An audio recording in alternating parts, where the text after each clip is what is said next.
vous en prie. La parole est à Monsieur Dio. Oui, mes chers collègues, Monsieur le maire, l'étude de ce budget doit permettre de répondre à l'urgence sociale, sanitaire, économique de notre ville, de notre territoire.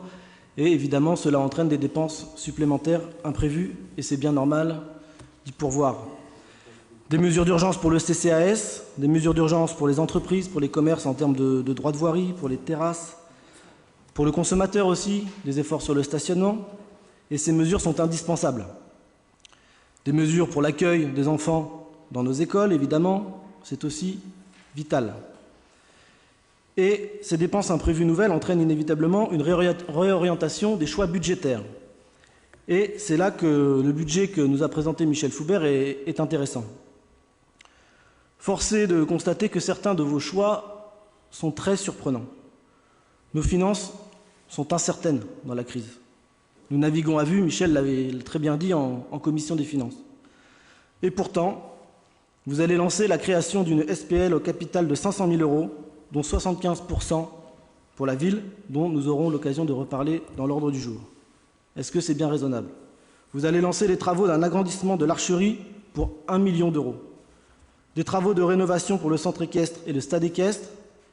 Le coût prévisionnel global de ces opérations de travaux à réaliser sur le cercle hippique, d'une part, et le stade équestre, d'autre part, sont estimés à 1,8 million d'euros TTC en 2 phases. C'était la première délibération de la commission des finances qu'on nous avait communiquée. Ça a été retiré dans la nouvelle délibération qu'on nous a communiquée.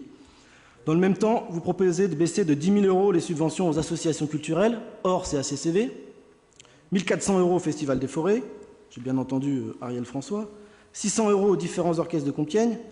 Et alors que la culture va pâtir durablement de cette crise, je ne voudrais pas être à la place de l'adjoint à la culture devant la comparaison.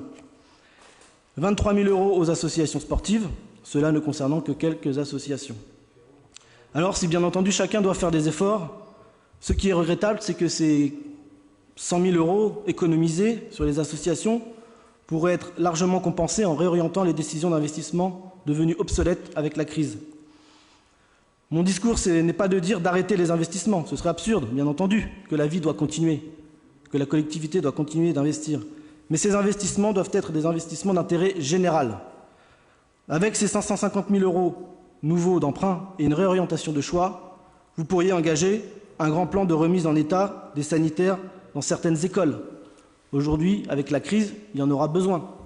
Aujourd'hui, le montant des travaux pour le patrimoine total des bâtiments municipaux, c'est 330 000 € pour toute la ville.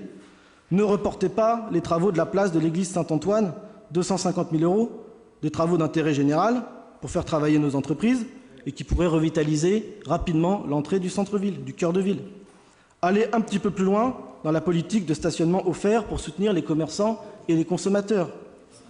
Et enfin, c'est là que c'est très intéressant, respectez votre promesse de 500 000 € par an d'aménagement cyclable.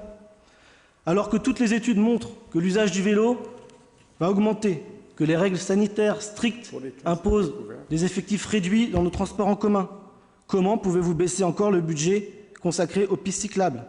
Une diminution de 76 000 € sur le budget 2020. En mars, je vous rappelle que nous avions voté 120 000 € en 2020, plus un report de 2019 de 116 000 €. Aujourd'hui, on retire 76 000 €. Nous sommes donc pour 2020 à un investissement sur les pistes cyclables de 44 000 €. On est loin de vos 500 000 € promis par an pendant 6 ans. Voilà, chers collègues, ma position sur ce budget, et je regrette vraiment certains choix budgétaires qui sont faits aujourd'hui en temps de crise et dans une navigation à vue. Merci. La parole est à Monsieur